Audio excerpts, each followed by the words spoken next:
di ketinggian 4,130 meter daripada aras laut, di tengah dingin dan keagungan banjaran Himalaya. Sejarah peribadi yang luar biasa telah tercipta.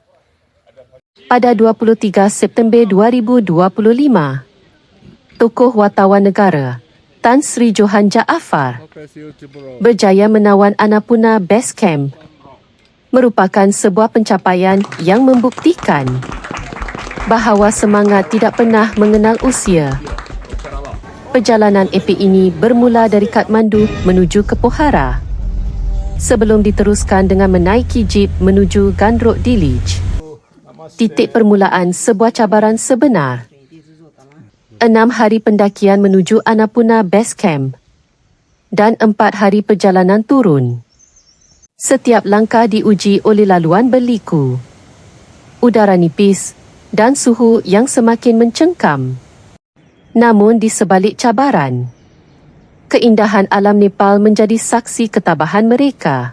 Ditemani 9 orang pendaki iringan, perjalanan ini bukan sekadar pendakian, tetapi persahabatan, sokongan, dan kenangan yang terukir di setiap langkah. Bila saya menjejakkan kaki di Annapurna Base Camp pada usia 71 tahun, 10 bulan, 14 hari. Allahu Akbar! Lebih istimewa, pendaki solo tours menghadiahkan kejutan bermakna. Sebuah kek hari lahir yang diterbangkan khas dari Pokhara ke Annapurna Base Camp di ketinggian 4,130 meter. Lilin dinyalakan, doa dipanjatkan.